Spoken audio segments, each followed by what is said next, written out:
자, 이제 오늘 우리가 읽은 이 본문은 어제에 이은 계속되는 이사야서의 이 화에 대해서 말씀을 합니다. 이사야 이 5장은 1절부터 7절까지가 하나님이 세우신 극상품 포도나무를 심은 좋은 포도원. 근데 이 포도원이 하나님의 뜻대로 온전히 이루지를 못했죠. 그래서 8절부터 하나님께서 이들을 향하여 화를 선포하십니다. 그래서 우리는 어제 이 두 개의 화를 살펴봤고 오늘 네 개의 화가 연속적으로 등장을 합니다. 그래서 8절에 화 있을진저, 그리고 11절에 화 있을진저 이렇게 이야기를 하고, 그 다음에 13절에 그러므로, 14절에 그러므로 이렇게 하면서 화와 그 화의 결과에 대해서 말씀을 합니다.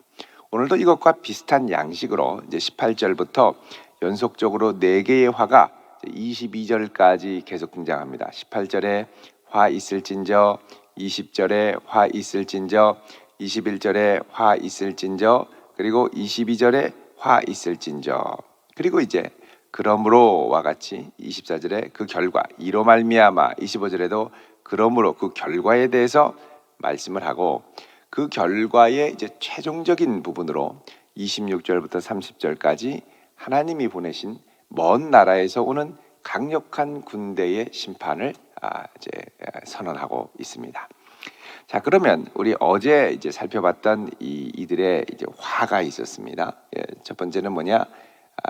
이 탐욕이 끝이 없는 이제 이 재산 증식이었죠. 8절에 가옥에 가옥을 잇고 전투에 전투를 더하여 빈틈이 없게 하려고 무한한 재산 증식을 하나님이 책망하셨습니다. 사실 이 가옥과 전토는 하나님께서 이스라엘 백성들에게 대대로 허락하신 조상 대대로 함부로 양도하거나 팔 수 없는 것이었습니다. 여러분, 그 열왕기하 21장에 보면 아합 왕이 이스르엘 평원에 있는 나봇의 아주 기름진 포도원을 탐냈던 것을 아실 겁니다. 팔라 그러니까 이거는 우리 조상 대대로 주신 것이고 하나님이 금지하셨다 이렇게 얘기를 하죠. 그러니까는 아합 왕이 이 말을 듣고 근심하고 스트레스를 확 받고 있으니까 이세벨이 와서 어떻게 하죠? 거짓 증인으로 왕과 여호와를 저 나봇이 저주했다 이렇게 거짓 증인을 세워서 돌로 쳐서 죽여버립니다. 그리고 이제 아합 왕한테 와서 자, 나봇이 죽었으니까 포도원을 취하소서. 그러니까 아합이 좋아가지고 싱글벙글 웃고 있는데 이때 하나님이 엘리야 선지자를 보내가지고 책망을 하시죠. 그래서 함부로 땅을 이제 매매하거나 양도할 수 없는데 이스라엘에서는 이때쯤 되니까는 이 8절에 가옥의 가옥을 전투의 전투를 이러면서 남의 이웃의 하나님이 절대 양도 불가하다고 말씀하신 이 가옥과 전투를 막 빨아들이는 이들, 하나님께서 화를 선포하시고 이들의 가옥이 황폐할 것이고 아무리 크고 아름다워도 사람이 살 수 없게 될 거다 이렇게 얘기를 합니다. 그 다음에 또 11절에 보면 이른 아침부터 일어나서 독주를 마시고 밤이 깊도록 포도주에 취하는 자들, 주님을 여러분 이 밤낮으로 이스라엘 백성들이 해야 될 게 뭡니까?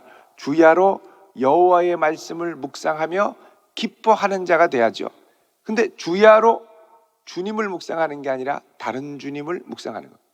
술주, 독주, 포도주 이러면서 연회와 수금과 비파와 자 이러면서 술에 취하면서 이제 뭐에 무관심해지느냐? 12절에 여호와께서 행하시는 일에 무관심해집니다. 하나님의 역사에 상관없다 이거죠. 오늘 밤 코 삐뚤어지게 마시고 즐겁게 살고 이러면서 이제 살아가더라는 거예요. 이런 이들에 대해서 하나님이 그러므로 너희들에게 심판이 올 것이다 말씀을 합니다. 자, 그 다음에 이제 오늘 이제 세 번째부터 이제 화가 시작이 됩니다.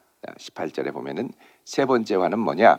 거짓으로 끈을 삼아 죄악을 끌며 수레줄로 함같이 죄악을 끄는 자는 화가 있을 것이다. 자, 여러분, 자기의 인생을 끌고 사람들을 끌고 가는데 무엇으로 끌고 가느냐? 거짓으로 끈을 삼는다는 겁니다. 끈을 삼아서 무엇을 메고 가느냐? 죄악을 끌고. 여러분, 거짓으로 죄악을 끌고 간다는 건 나 스스로에 의한 동기부여, 나 스스로를 부여하는 것만이 아니라 다른 이들도 다 거짓으로 딱 사로잡아서 죄악으로 끌고 가도록 한다라는 거죠. 자, 이렇게 죄악을 끌고 가는데 여기 보면 수레줄로 함같이 죄악을 끈다고 그럽니다. 여러분, 수레줄은 아주 쇠사슬, 수레를 끌고 갈 만큼 아주 강력한 쇠사슬이죠. 그러니까 거짓말로 아주 강한 힘을 동원해서 꼼짝 못하게 사로잡아서 확 잡아 끌고 가는, 이게 바로 수레줄로 죄악을 끌고 가는 자라는 겁니다. 그 죄악을 끌고 간다라는 건 뭐냐? 이거 해야만 한다, 의무사항으로 만들어내는 거죠. 반드시 해야 할 일이다, 의무사항으로 만드는. 그러니까 죄를 짓는데 이 죄가 의무사항, 필수사항처럼 돼가는 겁니다. 여러분, 이런 죄에 대해서 우리가 단호해야 되는데, 야, 어쩔 수 없어, 다 이렇게 하는 거야, 남들도 하는데 뭐 이거 다 안 하면 안 돼, 이건 대세야, 이렇게 가면 아주 이 사회 전체가 하나님을 떠나서 죄와 타락으로 빠져든다는 거죠. 자, 이렇게 끌고 가는 자들이 포도원이 무너질 때 많이 생긴다는 겁니다.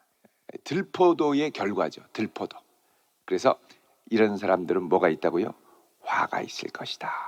그들이 이르기를, 19절에 그들이 이르기를, 그는 자기의 일을 속속히 이루어 우리에게 보이게 할 것이요. 자, 여기서 그는 누구냐 하면 여호와 하나님을 말합니다.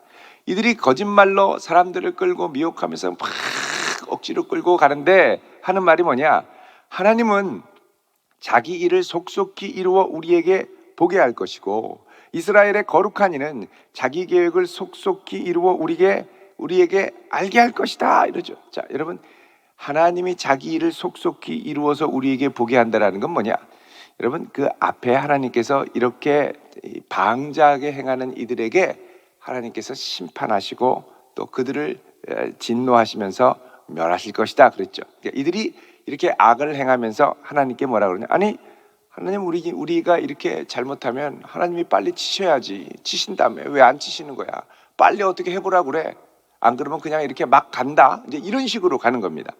이게 뭐냐? 하나님에 대한 냉소주의죠. 그래서 5장 12절에 보면 이들이 비파와 수고와 피리와 포도주를 갖춰도 쾌락과 즐거움을 위해 준비를 단단히 했는데도 여호와께서 행하시는 일에는 관심을 두지 않아요. 그의 손으로 하신 일을 보지 않는다는 거죠. 그러니까 하나님에 대해서는 아주 냉담하고 무관심하면서 막 가는데, 막 가면서 또 마음에 양심은 있어서 하나님을 생각하는데, 단 어떻게 생각하느냐? 아니, 하나님이 계시다면 빨리 치셔야지, 왜 안 치시는 거야? 하나님을 의식하기는 하지만 아주 냉담해지는 상태로 이제 하나님을 대척하고 배척하는 겁니다. 자, 이런 사람들 28절에 또 있습니다. 이번에 이제 네 번째 화입니다. 네 번째 화. 이 화는 어떤 화냐?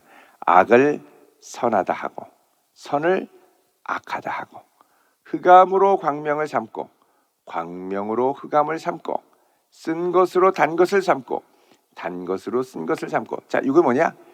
선과 악의 기준을 바꾼 겁니다. 원래 이게 악인데 선이라는 거예요.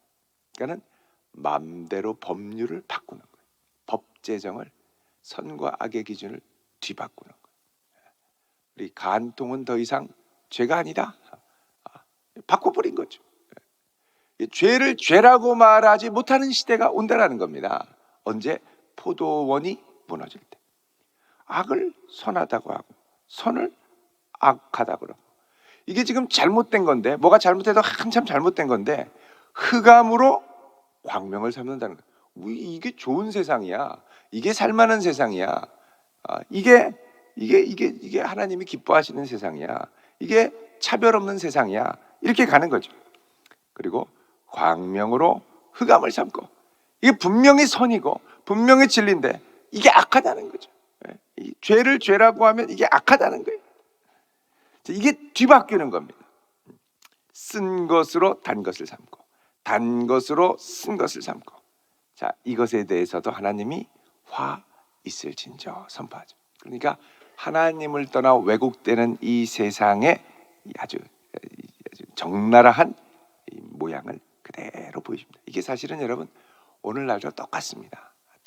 하나님 떠나면 이렇게 갈 수밖에 없는 것이죠. 그 다음에 21절에 스스로 지혜롭다 하며 스스로 명철하다 하는 자들은 화 있을진저. 자, 지혜가 무엇입니까? 여호와를 경외하는 것이죠. 근데 여호와 빼고 누가 누구를 자기가 자기를 지혜롭다고 하는 거예요. 스스로 지혜롭다, 스스로 명철하다. 그 지혜의 근원이 자기가 될 때 이게 화가 있다라는 겁니다. 지혜의 근원은 여호와를 경외할 때 있는 것이죠. 그러면서 용기를 내는데 22절에 포도주를 마시기에 용감하며 독주를 잘 빚는 자들은 화 있을지니라. 자, 여러분 우리가 용기를 낼 때는 이렇게 거짓에 대해서, 죄에 대해서 단호하고 용감하게 말할 수 있어야죠. 그런데 어디에 용감하느냐? 술 먹는데 용감합니다. 또 술 빚는데 용감합니다. 이거 빚으면 안 되는데 불법인데 막 빚는 거예요. 아, 괜찮아. 내가 이런 것도 못할 줄 아냐. 이러면서 아주 용기를 내죠. 이런 이들에 대해서 화 있을 것이다. 우리가 죄를 이기는데 거룩한데 용기를 내야 되는데 엉뚱한 쾌락의 용기를 내는 이런 걸 뭐라 그러냐? 거짓 용기라고 그럽니다. 우리는 진짜 용기를 발휘해야 되는 성도들이 되어야 할 줄로 믿습니다. 거짓 용기에 빠져 있는. 자, 23절 이렇게 거짓 용기, 포도주, 독주를 잘 빚는 자들의 특징이 있는데 그 뭐냐? 그들은 뇌물로 말미암아 악인을 의롭다 하고, 자, 악인은 악인이어야 되는데 무엇으로 말미암아요? 뇌물로. 뇌물을 받으면 거짓 용기가 발휘됩니다. 그리고 의인에게서 그 공의를 빼앗는도다 그러죠. 24절 그러므로가 이제 등장합니다. 24절에 이로 말미암아가 그러므로고 25절에 그러므로. 이런 네 가지 화에 대한 저주에 대한 결과가 나오는데 이로 말미암아 불꽃이 그루터기를 삼킴같이 마른 풀이 불 속에 떨어짐같이 그들의 뿌리가 썩겠고. 자, 여러분 이스라엘을 이제 포도나무로 비교하지 않았습니까? 이 포도나무가 든든히 서려면 밑에 잘 뿌리를 내려야죠. 좋은 토양에 뿌리를 잘 내려야죠. 절대 포도나무 혼자 살 수 없습니다. 근데 지금 이거 보면 불꽃이 구루터기를 삼킨 같이 마른 풀이 불 속에 떨어짐 같이 그들의 뿌리가 썩겠고. 여러분 뿌리가 썩는다는 건 제대로 된 토양에 뿌리 내리지 않았다는 겁니다. 그러면 이게 썩기 시작하고 포도나무를 열매를 맺히기 전에 꽃이 피겠죠. 꽃이 티끌처럼 날린다. 꽃이 잘 피고 져야 수분이 되고 열매가 맺히는데 다 티끌처럼 날아갑니다. 자, 이 티끌처럼 날아가는 게 결국은 뭐가 되느냐? 만군의 여호와의 율법을 버리며 이스라엘의 거룩하신 이의 말씀을 멸시하였습니다. 이게 절대적인 기준이 되고 이것을 주야로 묵상하고 이 말씀이 내 안에 새겨지게 하고 이 말씀을 따르고 이 말씀에 순종해야 되는데 이거 이제는 버리게 됐다는 겁니다. 하나님에 대한 냉소주의로 자기 쾌락과 욕심이 앞서서 이것을 정당화하고 이것을 법제화하고 이것을 만족시키기 위해 모든 수단 방법을 동원하다 보니 결국은 하나님의 말씀을 멸시하고 버리게 됐죠. 자, 이게 바로 뭐다? 포도원이 파멸하게 되는 원리라는 겁니다. 이유라는 겁니다. 이들이 맺은 들포도의 모습이 이렇다는 겁니다. 결국 이런 들포도를 정상적인 극상품 포도나무가 들포도를 맺게 됐으니 이 뿌리가 썩었다는 거죠. 그래서 하나님께서 25절에 그러므로 또 다른 그러므로가 나오는데 하나님께서 그러니까 두 가지입니다. 이 그러므로 이 화의 결과는 첫 번째는 이들의 뿌리가 썩은 것이고 두 번째는 뭐냐? 하나님이 이들을 심판하기 위해서 노를 바라시며 그들을 심판할 도구인 이방 군대를 데려오겠다는 겁니다. 그래서 25절에 그들 위에 손을 들어 그들을 치신지라. 그러죠. 손을 들어 그들을 치신다. 자, 이때 산들은 진동하며 그들의 시체는 거리 가운데 분토같이 되었다. 아니, 아무 이상 없이 사는 것 같은데 갑자기 산들이 이 진동하는 이유는 몇 가지가 있을 수 있습니다. 먼저는 자연재해, 지진과 같은 것으로 진동할 수 있죠. 여러분, 이 아모스 시대에는 지진이 일어났습니다. 그래서 하나님이 지진을 통해 이 이스라엘 온 전역을 진동시키겠다는 말씀을 아모스 여러 곳에서 말씀하십니다. 오늘 시간이 없어서 찾아보지 못합니다만, 그 다음에 두 번째 진동은 뭐냐? 이방의 군대들이 워낙 많이 한꺼번에 몰려와서 말 타는 소리가 두구둑두구둑두구둑 하면 세상이 진동한다는 거죠. 사방이 진동한다. 자, 그래서 이렇게 진동하게 되는데 그들의 시체가 분토같이 되었다. 널리게 됐다는 겁니다. 그럴지라도 그의 노가 돌아서지 아니하였고 그의 손이 여전히 펼쳐져 있느니라. 왜 여전히 펼쳐져 있을까요? 회개하지 않기 때문에. 이 정도 심판 때까지 가면 하나님 말씀하신 걸 보고 돌아와야 되는데 이미 이들이 어떻게 했습니까? 자기의 죄를 정당화하고 법제화하고 스스로 명철하다고 했죠. 그러니까 하나님이 오셔서 깨닫게 하시려고 막 하는데 이거를 보고 빨리 고개를 숙이고 회개를 하고 이제 돌이켜야 되는데 그러지 않더라는 겁니다. 그래서 하나님이 어떻게 하시느냐? 26절. 그가 기치를 세우시고, 기치는 이제 그 깃발을 말합니다. 군대 깃발. 이스라엘이 군대 깃발이 아니라 이방 군대 깃발이죠. 탁 세우고 또 먼 나라들을 불러 땅 끝에서부터 자기에게로 오게 하실 것이라. 여기 먼 나라를 부른다라고 하는 말이 이제 우리 개역 개정 성경에는 나오지 않습니다만 이제 영어 성경에 보면 휘파람을 부른다, 휘슬이라는 말이 나옵니다. 휘슬. 그러니까 먼 나라에서 군대들이 오는데 뭐 크게 요란하게 그것도 아닙니다. 깃발 하나 딱 세우고 그 다음에 휘바람 휙 휘발을 딱 불면 그 다음에 어느 순간부터 순식간에 군대들이 이곳을 막 훑고 지나간다는. 그러니까 뭐 위험을 과시하는 게 아니라 아주 가공할 만한 무서운 군대가 뭐 이렇게 겉으로 티내지도 않고 순식간에 이들을 무찌르기 위해 온다라는 것이죠. 자, 오는데요. 이 군대가 올 때 26절 보라 그들이 빨리 달려올 것이로되. 자, 이 군대의 특징 빠르다. 체력이 좋습니다. 그 중에 궁핍하여 넘어지는 자도 없을 것이니 조는 자나 자는 자도 없고. 밤새도록 빠르게 오면은 말 위에서 피곤해서 말 타고 가다가 졸려서 떨어지기도 하고 그러죠. 근데 졸지도 않고 궁핍하여 넘어지지도 않고 그러니까 아주 강한 체력으로 막 옵니다. 자, 근데 이들이 26절에 보면 땅 끝에서부터 온다고 그러거든요. 보통 땅 끝 그러면 동방입니다. 동방의 군대가 땅 끝에서 오는데 이게 역사적으로는 아수르 제국의 군대를 통해서 주전 800년, 700년 요때 침공하게 되죠.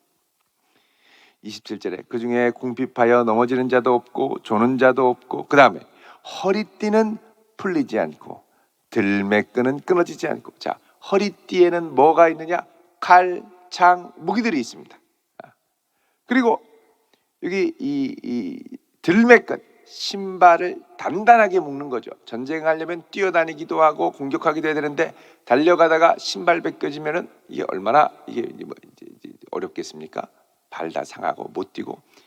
단단하게. 그러니까 이거는 뭐냐?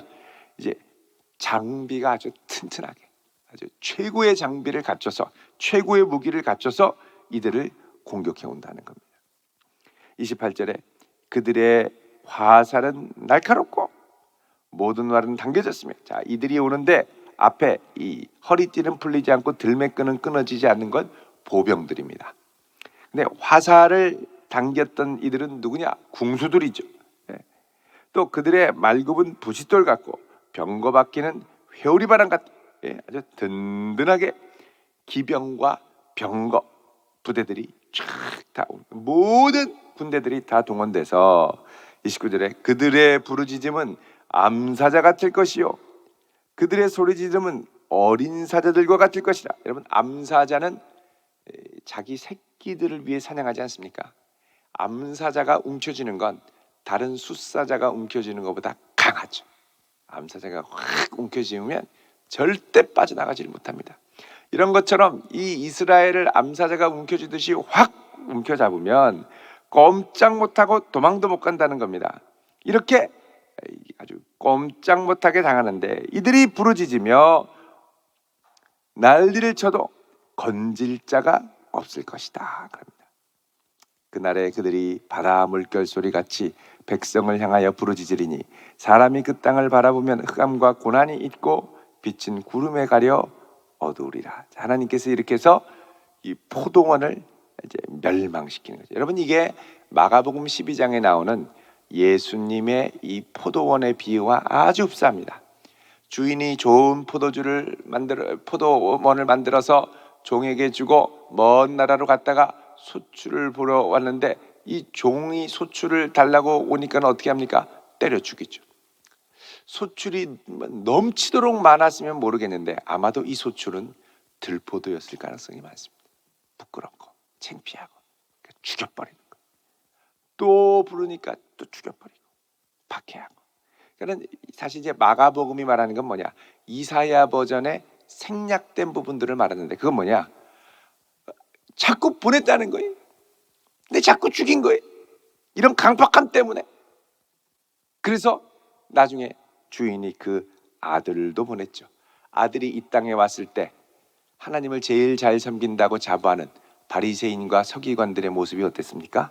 그야말로 오늘 본문 18절 이하에 나오는 이 화 있을 진저에 나오는 그런 모습들, 그런 아주 들포도 같은 모습들이 있죠. 그래서 마태복음 23장에 보면 예수님이 바리새인과 서기관을 향하여 무슨 화를 선포하십니까? 7개의 화를 선포하십니다. 화 있을진저 독사의 자식다 이러면서 예수님이 7개의 화를 선포하시죠. 이 화, 이 근본을 보면 비슷한 화입니다. 똑같습니다. 그래서 결국은 하다 안 돼서 군대를 보내서 주인이 진멸해서 무너뜨리죠. 나중에 무너집니다. 그리고 나서 어떻게 되느냐? 새로운 백성들에게 이 포도주를 허락하시죠. 포도원을. 이 포도원이 바로 신약의 백성들에게 주어졌습니다. 그래서 우리는 주님을 믿고 신뢰하며 나아갈 때 이제는 여러분 이 극상품 포도나무, 이제 예수님이 뭐라고 그러냐면 극상품 포도나무를 심었는데 그게 들포도를 맺으니까, 그래서 이 요한복음 15장에 보면 뭐라고 그러냐면 나는 참 포도나무요. 다른 포도나무 말고 참 포도나무인 예수님께 이제 우리는 뭐 해야 되냐면 그 포도나무에 가지가 돼서 접붙이기를 하는 겁니다. 여러분, 우리나라의 이 기네스북에도 올랐습니다만 해마다 이제 나옵니다. 저쪽 충북 쪽에 가면, 전북 쪽에 가면 포도나무 한 그루에 이게 넝쿨과니까 접붙이기를 하고 쫙 자라면 포도나무 하나에 포도송이가 재작년이니까요 4,500개가 달렸습니다. 4,500개 포도나무. 뭐 당도가 떨어지지 않을까? 아니요, 나무가 틈실하니까 당도가 안 떨어져. 나무 하니까는 이 나무 한 그루에 사방에 막 이 넝쿨이 뻗어가지고 이거를 세워주는데 지지대들이 많거든요. 포도송이가 4,500개. 주님께 붙어 있으면 그 사람은 열매를 많이 맺는다고 그러죠. 그래서 이제 새로운 참 포도나무. 이제는 우리가 포도나무가 되라고 말씀하지 않습니다. 이제 우리 보고 뭐라 그러냐? 참 포도나무이신 예수님께 붙어 있으라고 그러죠. 우리가 할 일은 뭐냐? 예수님께 바짝 붙어 있는 겁니다. 바짝 붙어 있으면서 뭐 해야 되느냐? 가지치기를 잘해요. 가지치기. 가지를 깨끗게 해야 열매를 많이 맺는다고 그러죠. 그래서 우리 안에 성령이 기뻐하시는 아름다운 열매를 많이 맺어갈 수 있기를 우리 주님의 이름으로 축원드립니다. 기도하겠습니다. 거룩하신 아버지 하나님, 저희들 아름다운 열매 맺는 하나님 백성 되기를 원합니다. 저희들을 붙들어 주옵소서. 죄를 죄라 하지 않고 악을 선하다 하는 이 세상 풍조 가운데 바른 분별력으로 깨어있게 하시고 주를 위하여 아름다운 열매를 맺어가는 귀한 믿음의 성도, 믿음의 교회 되게 하옵소서. 예수님의 이름으로 기도드리옵나이다. 아멘.